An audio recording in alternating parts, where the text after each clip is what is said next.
Buenas noches, gracias por seguir en la Noche Iberoamericana de las y los Investigadores.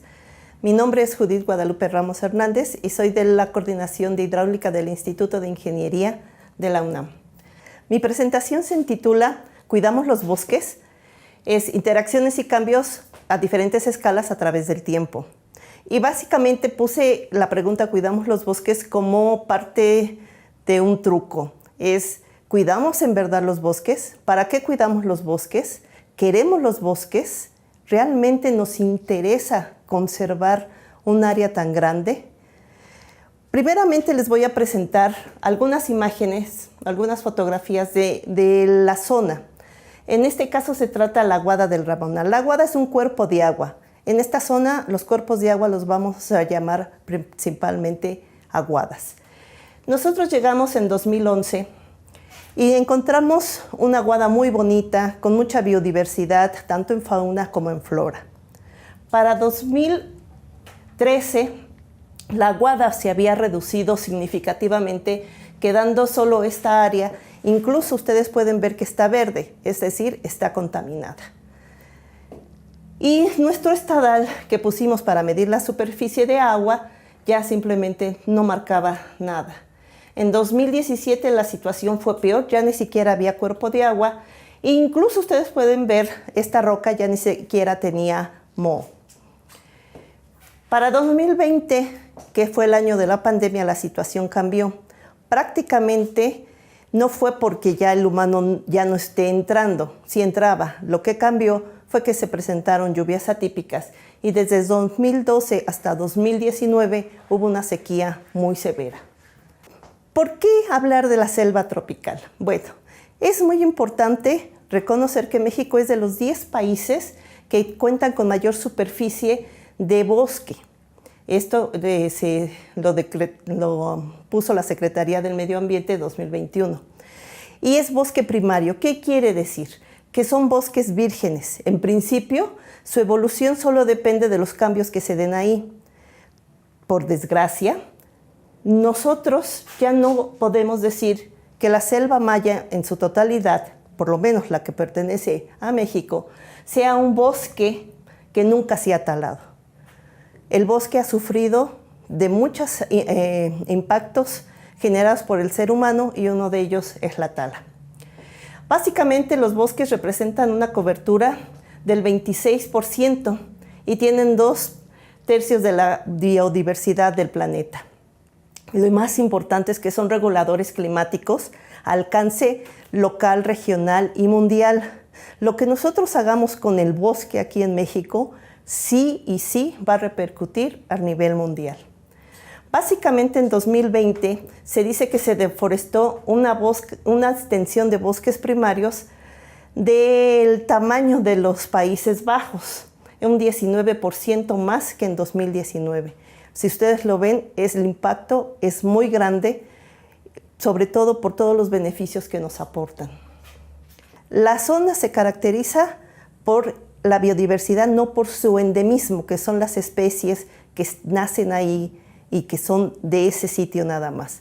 Aquí existe una gran biodiversidad, que es lo que la hace tan rica. Destaca por la producción de agua, el mantenimiento de conectividad paisajística, tiene muchos corredores ecológicos que permiten la movilidad de los organismos y las especies. Prácticamente aquí vamos a ver jaguares, pumas, tapires, pavos de monte que son muy bonitos, monos araguato, monos araña y una infinidad de animales. Y la flora, hay una zona muy rica de orquídeas. Les voy a tratar de explicar con esta gráfica cómo se distribuye la energía en dos escenarios. Uno, donde no se ha metido tanto el ser humano, y el otro, donde ya el ser humano impactó. Cuando el ser humano no ha impactado y utiliza los recursos naturales de manera adecuada, óptima, para potenciar los beneficios que éste da, nosotros tenemos que de la energía total que llega, una gran cantidad de esta, entre el 70 y el 80%, se evapora. Cuando el ser humano impacta la zona, elimina el agua, elimina el bosque, solo lo convierte en zona agrícola o en zona urbana, lo que predomina es el calor, ya no la evapotranspiración, que es lo que veíamos que da un clima agradable al sistema. Nosotros hemos alterado de tal manera que las lluvias, cuando nosotros producimos mayor evapotranspiración, nosotros vamos a tener mayor precipitación. Si nosotros dejamos de producir agua, pues vamos a obtener menos agua y más calor. Por eso ustedes escuchan que con el cambio climático aumenta la temperatura y disminuye la precipitación. Las características de la reserva, pues es una zona prácticamente plana, estamos hablando de 210 a 370 metros. Es un clima cálido húmedo con lluvias en verano. La temperatura, como les decía, es de 24 a 28 grados, es la promedio, es muy agradable. Sin embargo, tenemos mucha humedad. La precipitación va de 1000 a 1500, pero la evaporación va a 1600. Entonces eso se vuelve un horno. Tenemos selva baja, media y alta, y es increíble ver cómo va creciendo el tamaño de los árboles. Una característica muy especial son sus suelos kársticos. Hagan de cuenta que tienen una piedra pómex, le echan agua y ustedes van a observar rápidamente que se empieza a perforar. Estos son los suelos que tenemos aquí y es lo que lo hace tan complejo. No hay fuentes de agua como lagos porque el suelo no lo permite, todo se infiltra y al irse por los hoyitos, como un queso gruyère, pues estos van al acuífero, que tampoco tenemos propiamente un acuífero, aquí son los cenotes y la movilidad que hay con ellos. El nivel freático lo podemos encontrar de 60 a 300 metros y con un alto contenido de yeso. Son suelos carbonatados. Por lo tanto, el agua no es apta para consumo humano. En una ocasión, el doctor de Facultad de Química tiene sus chinitos y llegó, y el primer día tenía sus chinitos, al segundo día se lo fueron bajando, a los 7 días que estuvimos ahí ya no tenía chinitos. Entonces el agua es demasiado pesada. No se la pueden tomar ni humanos ni animales. No existen corrientes de agua por la alta permeabilidad y solo se tienen 3 arroyos estacionales y 3 lagunas que varían su tamaño en función del año. Básicamente estamos en una situación donde la pregunta es ¿y dónde se obtiene el agua potable? El agua potable viene de la lluvia. Nosotros en esta zona tenemos cenotes y los cenotes se caracterizan por cómo se han ido creando. Está en forma de cántaro, de paredes verticales, ya que la misma lluvia hace que esta parte se caiga y se abran. Forma de aguada, que es más somera, y forma de caverna, que es donde nos gusta ir, por ejemplo, en Quintana Roo a visitar los cenotes. Nosotros estamos con la forma de aguadas. ¿Qué pasó? Pues primero teníamos una superficie que estaba cubierta por la acción de la lluvia, se fue erosionando y se fue cayendo parte de la estructura que había arriba, ahora está de sedimento. Y luego, como son someras, todo lo que viene de los alrededores va creando una capa impermeable. Por eso es que tenemos agua. Entonces, estas van a mantener el agua durante una buena cantidad del año, algunas sí lo logran contener todo el año, y todo es agua de lluvia. Aquí hay un ejemplo de las aguadas. Esta es la aguada de ley de fomento. Y aquí ustedes pueden observar cómo la gente las utiliza en cierta parte del año, particularmente en los meses de sequía. Esta es una aguada artificial. Las aguadas naturales están sujetas a muchos cambios y algunas de ellas ya son muy permeables y se han construido. Esta es una aguada artificial construida con material del terreno. Hay otras que les ponen membranas para que no se vaya el agua. Pero lo mismo, la gente tiene necesidad y va y toma agua.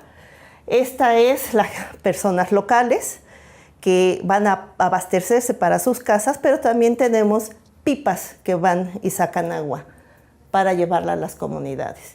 Las aguadas son importantísimas para la fauna. Aquí vemos un tapir. Cuando hay sequía, los guardaparques los han puesto unas ollas para que los animales de ahí beban. Es la única manera en que puedan sobrevivir. De hecho, a finales de esta sequía que les comento tan fuerte que hubo, muchos de los pecarí salieron a las comunidades buscando aguas.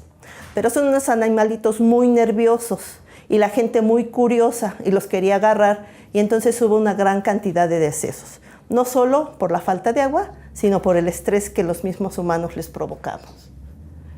¿Se pueden salvar los bosques? Sí, porque los bosques no dependen de una sola variable, dependen de diferentes variables. Tenemos el suelo, la vegetación, las variables climatológicas, cómo se está manejando la temperatura, la precipitación, la humedad del suelo, la temperatura del aire, la temperatura del suelo, etc. Pero es importante diferenciar a qué escala están dándose estas variaciones o estos impactos. Cuando hablamos de variación temporal y espacial, tenemos que tener presentes, por ejemplo, cómo empezamos con una población y después cómo esta población fue creciendo. Si ustedes se fijan, no solo la ciudad creció, también creció toda la zona vegetativa, se modificó, ya no hay bosque, esto era bosque, ahora tenemos más actividades agrícolas y todo esto va deteriorando. Ya no tenemos la masa forestal que nos estaba generando mucha agua que iba a condensar nubes, y de esas nubes teníamos precipitación. Ya hemos modificado mucho esto y las condiciones nunca serán las mismas. Entonces, ¿qué hacemos? Bueno, ya hemos dicho que estos ecosistemas dependen de varias variables. Entonces, ahora lo que tenemos que hacer es que todo esto lo tenemos que analizar en una gestión forestal sostenible. ¿Qué quiere decir eso? ¿Cómo vamos a hacerle para que se haga un uso apropiado de los ecosistemas y que estos ecosistemas sigan brindándonos todos los beneficios, como es el vender las maderas preciosas, que es un beneficio para la población económica, pero que si se hace de manera ordenada no impacta al ecosistema? La agricultura, que también no solo es un beneficio económico, sino social, porque permiten a los habitantes de ahí tener comida. Entonces, ¿qué tenemos que hacer? Bueno, pues aquí entramos nosotros para ver cómo trabajamos con las perturbaciones y con el ser humano al mismo momento para que generemos un ambiente de equilibrio. Y aquí entonces pues nosotros hacemos observaciones, experimentos, modelos para tratar de que la situación mejore. Nosotros estamos haciendo mediciones puntuales y mediciones a escala mayor. Los puntuales aquí, en este lugar donde estoy parada. También hacemos mediciones a unos cuantos kilómetros empleando otro tipo de sistemas. También esto nos va a permitir tener una variación a nivel local, no solo en el punto donde estoy, sino en el municipio que está al lado. La idea es que estas mediciones nos permitan calibrar y validar imágenes de satélites que nos van a dar información sobre algunas de las variables que existen. Y eso nos va a permitir conocer la variación a nivel regional. Si nosotros sabemos cómo está variando a nivel regional, nosotros vamos a decir, pues en este sitio se deforestó, pero es posible recuperar la condición de todo el ecosistema. Entonces es muy importante poder analizar todo en tiempo y espacio. Hicimos mediciones de rugosidad, de tipo de suelo, de niveles de agua, de vegetación y de clima. Y básicamente obtenemos este tipo de datos, que son los que nosotros estamos trabajando para poder obtener la variable que más nos interesa en este momento, que es la humedad del suelo. ¿Y por qué queremos conocer la humedad del suelo? Básicamente porque de la humedad del suelo nosotros vamos a tener que puede sobrevivir los árboles y por lo tanto vamos a tener la transpiración, vamos a tener la evaporación y vamos a establecer balances de energía y balances de agua. Con estos balances, ¿qué logramos? Pues logramos conocer cuánta agua hay en el ecosistema, la disponibilidad de agua. Y a través de la disponibilidad de agua, nosotros podemos proponer acciones que protejan al bosque de manera sostenible. Esto es, que lo usemos de manera adecuada en el momento y para el futuro. Pero esto solo se va a lograr con la ayuda del ser humano. El bosque a estas alturas no puede recuperarse a sí mismo, necesita necesariamente al ser humano. Ustedes recuerdan que les presenté al inicio la Guada del Ramonal. La Guada del Ramonal para junio de 2024 lucía de esta manera. Ya no había agua, ni siquiera para mantener al cocodrilo del que nos hacían mención. Sin embargo, déjenme presentarles que para agosto de 2024 nosotros volvimos a medir agua, el nivel de la superficie de agua. Y esto por lluvias atípicas que se han presentado en el sitio. Actualmente ya esto se ha recuperado más. Pueden ver que se lucía más o menos como cuando llegamos y eso ha sido muy importante.